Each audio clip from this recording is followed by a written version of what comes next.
누가 휴가철에 그런 책임이야. 맞아요. 아니, 저 사실 이거 제로 에너지바 좀 너무 감이 없는데. 그거 그렇게 했으면서 이거 가져오면 안 되죠. 제가 소개할 책은 이거는 약간 두 권이지만 한 권 같다라고 제가 말씀드렸는데 저자가 일단 같습니다. 같은 저자가 쓴 거고. 저 감 왔어요. 네. 네네.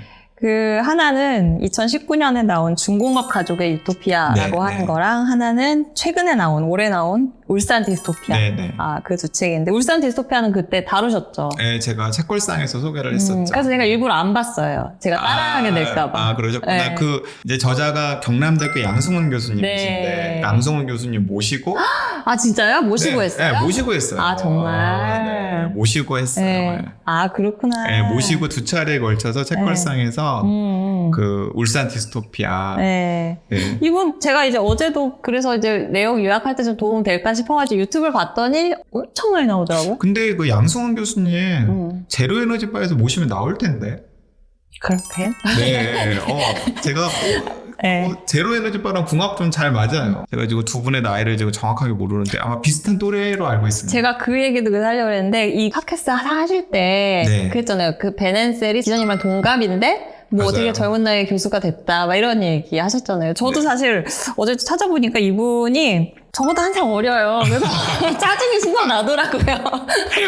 내 동갑만 해도 내가 짜증까지는 안 나겠는데 한 살 어리셔가지고 근데 2017년에 이제 교수가 되셔가지고 그 이분이 약간 특이한 이력이 근데 이력이 특이해요. 제가 보기에는 그 임주로 기자님이랑 약간 겹쳐요. 저랑 뭐가 겹쳐요? 학과는 지지. 겹쳐요. 왜냐하면 임주로 기자님도 뭐 학부 때 경제학 했다가 뭐 석사 때 그쵸. 자연과학 했다가 뭐 이런 식의 경력이 있잖아요. 이분도 맞아요. 되게 그냥 여러 가지 걸 했어요. 맞아요. 정치학 학부로 정치학하고 석사로 문화인류학하고 박사는 이제 수료하셨는데 과학기술 정책. 네, 과학기술 정책 지금 하고 있어요. 지금 논문 쓰고 있는 걸로 알고 있고 네. 그러니까 이분 굉장히 좀 명민하고 똑똑한 데다가 제주도 좋은 게 지금 대한민국에서 박사학위 없이 대학 교수를 하는 게 쉽지가 않잖아요. 그쵸. 불가능한 맞아요. 일이잖아요. 네. 거의. 그런데 석사학위만 가지고 대학 교수를 또 하고 있고 이제 대학 교수를 하면서 지금 박사 수료도 했고 학위 논문도 준비를 하고 있으니까 그것도 굉장히 재주가 있는 거죠. 그러니까 이거 저 되게 반성했잖아요. 제가 막 내가 지금 이러고 있는 건 내가 박사를 못 땄기 때문이야라고 생각을 했는데 아니야. 이건 내가 게을러서야. 이거를 확인받아가지고. 네, 저는 그 양승훈 교수님 소문을 들은 적이 있는데 연세대학교 문화인류학과 석사과정에 대학원생이 하나 있는데 양 뭐라고 있는데 되게 재기발랄하고 똑똑하고 재주가 많대. 아니 그 소문을 어떻게 들으셨어요? 그런 소문을 제가 이제 그 언저리에 있는 후배들이 많이 있어가지고 젊은 필자들 좀 소개를 받으려고 수소문을 하는데 몇 사람들이 계속 양승훈 이야기를 해서 진짜? 네, 그때 제가 청탁도 하고 글도 받고 막 그랬던 인연이 근데 있었거든요. 이때는 작가가 아니었을 거 아니에요? 작가가 아니었어요. 대학원생으로 그때부터 똘똘했었다라는 생각을 제가 세상에. 있었는데 나중에는 무슨 중공업 회사를 들어갔다. 맞아요. 대우조선해양. 중공업 회사를 들어갔다더라. 그래서 아니 그렇게 똘똘한 친구가 대기업 직원이 됐네? 그랬는데 또 나왔다고. 계획이 있었던 거죠. 나왔다 그래가지고 그 중공업을 한 5년 다니면서 맞아요. 경험했던 걸 자신의 문화인력 공부했던 걸 염두에 두고 책으로 내고 그게 그 중공업 가족 유토피아잖아요. 맞아요. 커리어에 빈틈이 없어. 그래서 딱 그 만 5년을 완전 꽉 채워서 2012년 1월부터 2016년 12월까지 완전 꽉 차게 5년을 근무하고 바로 이듬해 3월에 이제 교수로 부임을 하니까 그래서 이분이 이제 그런 이제 실제로 현장에서 근무를 5년이면 짧지 않은 시간이잖아요. 그렇게 근무를 하셨던 경험 때문인지 이분의 책 이제 보면 저는 이제 중공업 가족의 유토피아를 이제 위주로 말씀드릴 거예요. 왜냐면 울산은 너무 요새 많아요, 컨텐츠가. 네. 그래서 이제 중공업 가족 그 이야기를 이제 드릴 건데 처음 시작도 이렇게 하더라고요. 이제 조선소의 아침은 언제나 국민체조와 함께 시작한다 그러면서 막 동작을 따라하면서 뭐 철저한 안전점검 좋아 막 이런 거 이제 구호를 외치고 이제 각자 흩어진 노동자들 이런 어떤 조선소의 아침을 그리면서 이렇게 하고 중간중간에 이제 본인이 뭐 직접 인터뷰한 그런 내용들도 들어가는데 그 이제 워딩 따는 것도 저는 이제 신기했던 게 저희 이제 기사 쓰다 보면 이제 우리나라 같은 경우 사실 원래는 그렇게 하면 안 될 텐데 우리가 큰 따옴표로 그 워딩을 전하면서도 사실 많이 각색을 하잖아요. 각색을 하죠. 그리고 뭐 예를 들면 뭐 그래가지고 아, 그러니까 이런 건 약간 다 빼고 그냥 네, 근데 네, 네. 이분의 이제 그 책에는 그런 것까지 다 그대로 이제 실려서 진짜 녹취 푼 것처럼. 그 인류학 현장 연구자로서의 경험이 그런데 이제 들어가 있는 것 같아요. 그 인류학 연구자들은 네. 그걸 조정을 하지 않더라고요. 그렇구나. 아니, 근데 약간 그 외신도 보면 그 이제 그 커트 안에 그냥 이런 것들이 많이 들어가 있거든요. 네. 우리나라 언론. 우리는 다 그걸 빼는데. 그쵸. 다 아름답게 만져주잖아요. 네. 그러니까 약간 우리나라는 좀 경제성 이런 걸 더 추구해서 그런가? 데스크가 한 네. 대단하니까. 그러니까. 근데 저는 근데 약간 독자들의 가독성을 위해서 맞아요. 조정하는 게 맞다라고 맞아요. 저는 생각하는데. 저도 사실 이거 보면서 이게 다 신기하구나 이렇게 하셨구나 하면서도 그러다 보니까 진짜 가독성이 좀 떨어져요. 왜냐면 네. 구어는 아무래도 문장이 좀 이렇게 비문도 많고 하잖아요. 네. 그래서 이제 생생한 이야기들이 좀 많이 있다라는 특징이 있고 일단 이 책을 이 중공업 가족의 유토피아라고 하는 거는 이 제목을 보면 대충 무슨 내용인지 이제 감을 잡으실 수 있을 텐데 여기서 이제 중공업 가족이라고 하면 이게 진짜 뭐 가장이 중공업에 근무하는 어떤 뭐 가족의 달라는 이야기 이런 건 아니고 물론 이제 그런 중공업 가족 단위의 진짜 가족 이야기가 될 수도 있지만 이제 그것보다는 이 중공업이라는 것이 지역 경제를 먹여 살리는 이게 이제 거제를 배경으로 하고 있으니까 네. 여기서 말하는 이제 중공업이라 하면 이제 조선산업. 산업이죠. 근데 이제 이 조선산업이 제가 이제 어제 찾아보니까 거제도에서 지금 현재도 고용보험 가입자의 56.3%가 조선업 종사자더라고요. 이게 진짜 어마어마한 수치잖아요. 그 한 지역사회에서 지나가는 아이한테 너가 아버지 뭐 하시노 하면은 거의 대여섯 명이 조선해야 다닙니다. 뭐 이런다는 얘기니까. 그렇게 이제 진짜로 이 조선업이라고 하는 산업이 오늘의 거제를 만들었고 가족 단위도 동일한 어떤 집단 그리고 이제 뭐 진짜 우리는 가족이다. 회사 자체도 그렇고 그 거제라는 도시도 그렇고 이제 그런 의미에서 이제 중공업 가족이라는 표현을 사용을 한 거고 그 중공업 가족의 유토피아잖아요.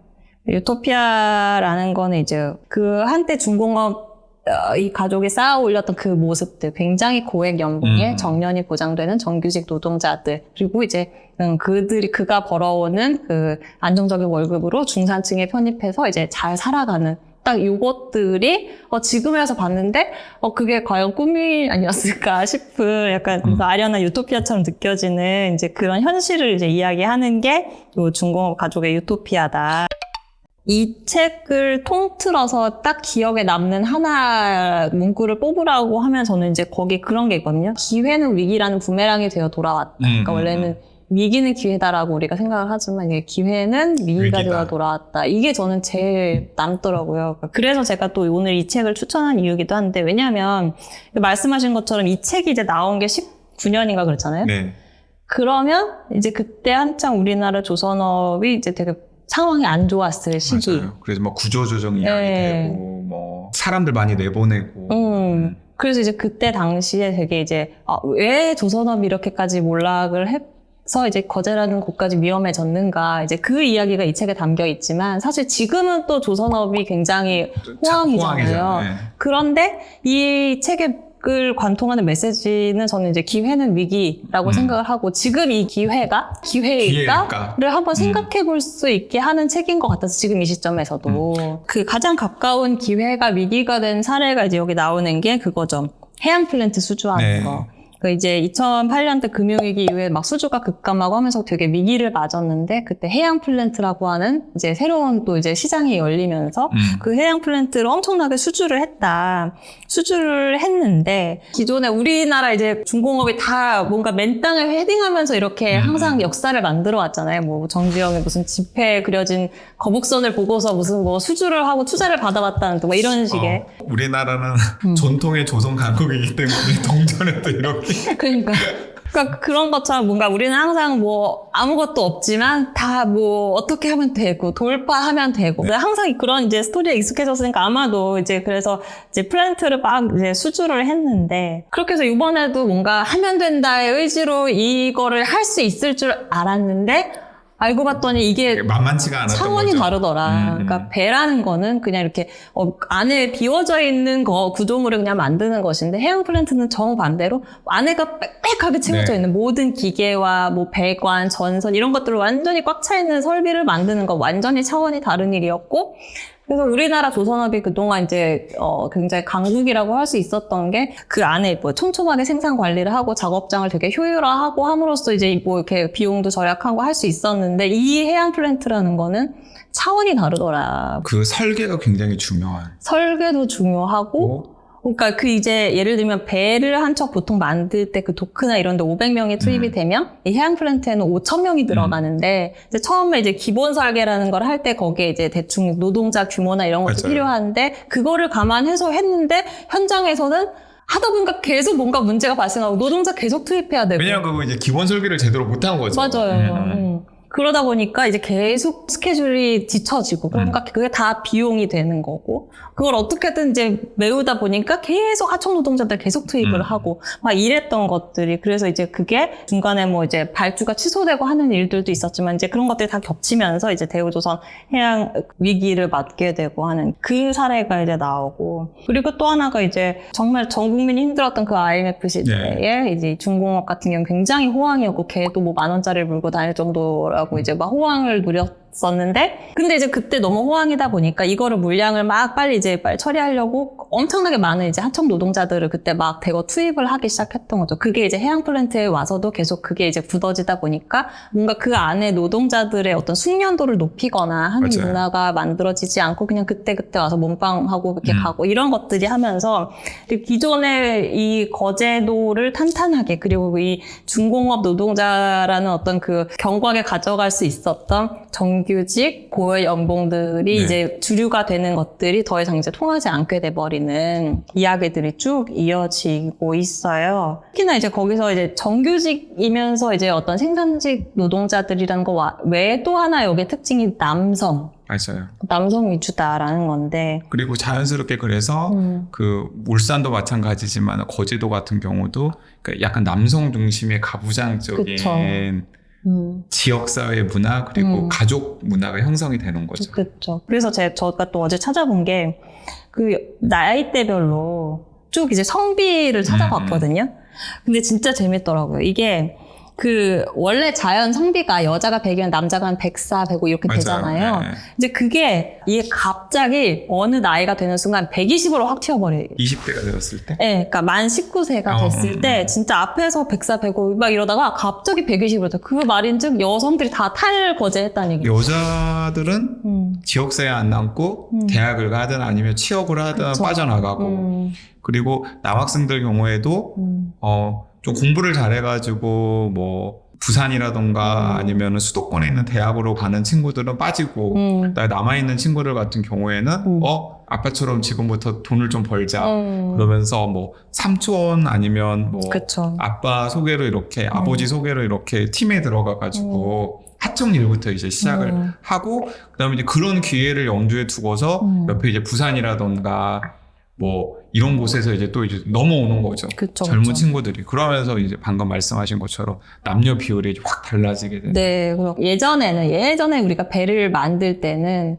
진짜 그 엔지니어들도 막 현장이 중요하다 이래가지고 같이 막 숙련된 노동자한테 머리를 맞대고 막 설계로 이렇게 바꿔보고 막 이렇게 했었던 문화가 있었지만 이제 해양 플랜트나 이런 게 위주가 되고 또 지금 이제 양성되는 이 엔지니어들한테는 그런 문화가 너무 낯선 거죠. 이제 통하지도 않고. 그래서 그게 또 문제라고 양성 교수는 보는 네. 것 같아요. 왜냐하면은 그건 이제 두 가지 면에서 문제인데 그 실제 작업장에서는 아무래도 엔지니어들, 고급 엔지니어들이랑 현장에서 실제로 작업을 하는 사람들이랑 긴밀하게 협력을 하면은 그 협력을 하는 과정에서 뭔가 시너지 효과가 생길 가능성이 충분히 있잖아요. 그런데 지금은 그게 너무나 분리가 되었고 심지어는 공간적으로도 분리가 되어버렸기 때문에 왜냐하면은 그 연구직 설계를 수행하는 사람들은 대부분 다 수도권 같은 데 있는 맞아요. 연구소나 아니면은 뭐 오피스 빌딩에서 일을 하기 때문에 출장을 가는 형식이 아니면 협업 자체가 조금 거리가 생기는 거죠.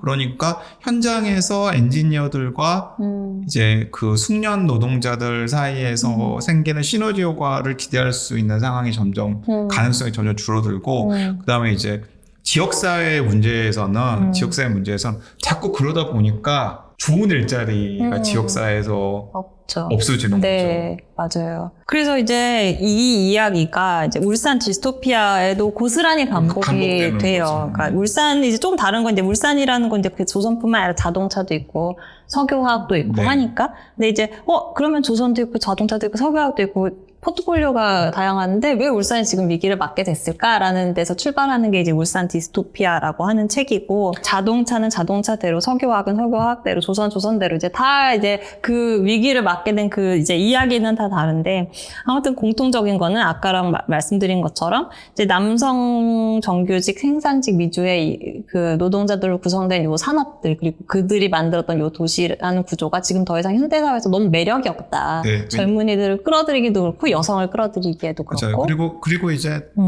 더 큰 문제는 더 이상 정규직 남성들을 안 뽑잖아요. 그쵸, 맞아요. 네. 그러니까 기존에 비교적 많은 월급을 받으면서 아들, 딸 이렇게 4인 5인 가족을 꾸려가지고 중산층 정도의 생활을 했었던 분들이 점점 나이가 들어서 은퇴한 자리를 새로운 그러면 젊은 정규직 남성이 채우는 게 아니라 비정규직 하청 노동자들로 이제 하나씩 채우고 있다라는 거죠. 맞아요. 그리고 일부는 로봇이 대신하고. 맞아요. 그게 이제 되게 중요한 게, 그래서 이 양승훈 교수님은 이 울산이란 도시의 이런 쇠락 이런 거에 대해서 약간 그런 측면에서도 말씀하시잖아요. 여기가 진짜 이 우리나라처럼 교육열 높고 막 이렇게 학력에 대한 이런 것들 열망이 있는 사회에서 이 정말 그냥 굳이 대학을 나오지 않아도 생산직으로서 충분히 중산층으로 굉장히 좋은 경제적 여건, 그런 가정을 꾸릴 수 있었던 곳이 바로 울산이었는데, 이제 그런 일자리가 없어지고, 거기에 이제 그냥 되게 열악한 이제 하청 노동자들이 그 자리를 메우고, 외국인 노동자들한테 이런 사람들이 오면서, 이제 이 지역에 더 이상 그 사람들 미련을 가질 이유가 없는 거예요. 여기는 그냥 울산이라는 곳은 그냥 내가 밥벌이 하는 곳, 그 이상도 이하도 아닌, 언제든지 난 떠날 수 있는 그냥 그런 곳이 돼버렸다. 그런 울산이라는 도시가 하도급 기능만 특화된 하청 기지로 변하고 있다라고 해서 되게 안타까움을 표시하시더라고요. 그러니까 이 방금 윤주로 기자님께서 소개하신 두 책은 그 첫 번째 책은 유토피아가 들어가 있고 두 번째 책은 디스토피아가 들어있잖아요. 사실 그냥 두 번째 책 제목을 중공업 가족의 디스토피아라고 해도 네, 맞아요. 이상하지 않아요. 근데 이제 딱 그냥 공간이 거제랑 울산으로 변화했을 뿐이지 첫 번째 책은 중공업 가족의 유토피아, 두 번째 책은 그 중공업 가족의 유토피아는 더 이상 지속될 수가 없는데 사실은 양승훈 교수님의 비전 속에서는 중공업 가족의 디스토피아가 될 가능성이 굉장히 큰 거죠. 어쩌면 중공업 맞아요. 가족 자체가 해체가 되는 거죠. 해체가 되는 거죠. 맞아요. 근데 저 왜 그거를 몰랐을까요? 디스토피아 한쪽은 나 왜 그거 왜 몰랐지? 시차를 두고 읽으셔서 그런 거 아니에요? 아니, 근데 바로 읽었는데. 네, 유토피아, 디스토피아, 네. 그래서 제가 그러면 이거를 왜 추천을 하느냐, 이 산업에 관한 이야기를 왜 추천을 하느냐, 그 이제 저희 나름 뜻이 있는데, 이제 우리나라가 장기적으로 계속 안고 가야 될 정말 중대한 문제 두 가지가 바로 이제 이 기후위기에 어떻게 대응할 것인가 그거 하나랑 이 인구 문제에 어떻게 대응할 것인가. 특히 이제 인구가 감소하는 것 자체도 문제지만 이게 지역 같은 경우 이제 수도권은 너무 과밀해서 문제고, 그 지역은 이제 진짜 소멸을 걱정해야 될 정도로 이제 그 문제잖아요. 그러니까 결국 지역 소멸과 기후 대응 두 가지라는 굉장히 중차대한 숙제를 안고 있는데, 이 두 개가 그냥 따로따로 가는 게 아니라 사실은 서로가 서로의 약간 제약 조건 같이 작용을 하는 것 같다라는 생각이 들거든요. 그래서 예를 들면은 우리가 울산이란 곳을 살리기 위해서 그래, 그럼 여기다가 다시 막 공장 때려 넣자. 그렇게 나온 게 이제 샤인이란 프로젝트잖아요. 샤인 프로젝트. 이게 지역을 살리자는 관점에서는 되게 굉장히 자연스러운 선택이었을지 모르겠지만, 이게 기후 대응에서는 그게 또 그러니까 굉장히 발목을 잡잖아요. 이제 이거 산업을 그럼 열심히 전환하자라고 하면, 그럼 기존의 그런 이제 노동자들은 어떻게 할 것이고, 그 지역 사회는 어떻게 할 것이고, 오히려 지역 소멸을 더 부추기는 요소가 될 텐데, 그래서 이 두 가지 문제가 사실 따로 가는 게 아닌데, 이 인구를 걱정하는 사람은 기후를 모르고, 기후를 걱정하는 사람은 지역을 몰라서 이거를 서로 약간 교차해서 생각해 볼 수 있는 것들이 이 책을 통해서 읽어보면, 특히나 이제 이렇게 우리 에너지나 뭐 기후 이런 걸 고민하는 분들한테는 굉장히 좋은 생각할 거리를 많이, 그러니까 예를 들면 그런 거죠. 우리가 뭐 어떤 산업을 여기 뭐 해상 풍력이 얼마 들어오고 뭐 어떻게 전환하면 일자리가 얼마 생길 겁니다라는 얘기는 되게 많이 하잖아요. 근데 그 일자리가 진짜 어디에 어떻게 생성될 것인가. 이 늘어난 일자리가 또다시 그냥 결국 수도권 과밀화만 더 부추기고 결국 지역사회는 계속 텅 빈 채로 이 문제를 어떻게 해결해야 되지? 그러니까 이런 이제 고민할 거리들을 좀 많이 던져주는 책 같아서. 그리고 양승훈 교수님이 되게 지역이라던가 혁신이라던가 산업을 연구하는 학자답지 않게 기후위기 문제도 관심이 많아요. 그래요. 디스토피아 책, 울산 디스토피아 책에는 기후위기가 관련된 짧은 챕터가 하나 있잖아요. 네네네, 맞아요. 뒷부분에 나오죠. 네네. 그래서 이제 그런 부분들에 대해서 좀 관심의 끈을 놓지 않는 연구자라고 저는 알고 있고, 그런 면에서 이제 본인은 근데 이제 더 깊이 있는 고민을 못 하고 있는 거죠. 근데 그건 사실은 기존의 지역이나 산업이나 혁신 같은 걸 연구하시는 분들도 고민을 해야 되지만은 오히려 제가 생각하기에는 뭐 에너지 전환이라든가 아니면 기후위기 같은 것들을 고민하는 사람들도 지역 혁신이라든지 지역 재생이라든지 이런 것들을 어떻게 연결시킬 수 있을지를 좀 고민을 해야 되지 않을까. 그래야 제가 생각하기에는 에너지 전환이나 아니면 이 기후위기에 우리가 대응하는 데 대해서 지역 시민들이 동의를 얻을 수 있을 것 같아요. 맞아요. 예를 들어서 울산이 기후위기 문제를 좀 더 고민을 하고 에너지 전환에 앞장서는 도시가 되면 그냥 지구만 살리는 게 아니라 울산도 살릴 수 있어 라는 확신이 들 때 사람들이 또 움직일 것 아니에요. 그런 점에서 저도 윤지로 기자님께서 이 시간에 그 두 책 소개한다는 이야기를 들었을 때 그런 고민을 가지고 계시겠구나라는 생각을 했었죠. 네, 맞습니다. 그래서 오늘 이제 총 4권의 책을 소개를 드렸고, 제가 이거 이제 누구랑 이제 그냥 밥자리에서, 밥 먹는 자리에서 이렇게 한다, 이거 찍을 거다, 뭐뭐 추천할 거다라고 얘기하니까 거기에 같이 앉아있다 보니 누군가 휴가철에 그런 책 읽냐고. 맞아요. 아니, 저 사실 이 정치내에 실패하는 거랑 쿠데타 대장 정보 관료 가지고 오면서 그리고 또 그런 책 소개한다고 하니까 윤지로 기자님 되게 오케이 하는 걸 보면서 이거 제로 에너지 것도 너무 감이 없는데. 그거 그렇게 했으면서 이거 가져오면 안 되죠. 아니, 저는 제로 에너지바의 고급 독자들에게 약간 이 기후위기를 정치로 고민하는 그런 책을 한번 소개해주면 좋겠다는 생각에서, 그리고 품격을 낮출 수 없으니까 가져왔지만은, 저는 생각했죠. 이걸 그냥 그대로 오케이 한다고. 그리고 제가 거부할 수도 있었군요. 거부할 수 있었죠. 다른 거? 다른 거? 재밌는 진짜? 책으로 좀 가져오시죠, 이렇게 하면. 내가 낚였네. 오늘 사실 원래 이 자리에 같이 하려다가 이제 막판에 어떤 사정이 생겨서 못 나오신 분이 있어요. 한결의 박기훈 기자라고. 네. 그분이 SF 많이 하거든요. 그래서 저를 이제 SF 세계로 인도하신 분인데, 그래서 그분이 이제 몇 개 추천을 해주셨어요. 근데 그 중에서 하나를 이제 여기 PD님이 잘 이렇게 그래픽을 만들어 주실 건데.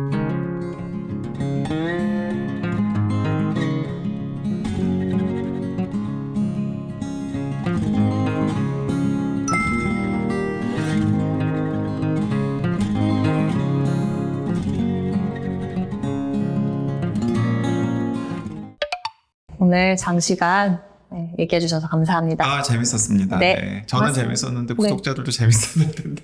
재밌었을 거예요. 네, 고맙습니다. 네, 감사합니다.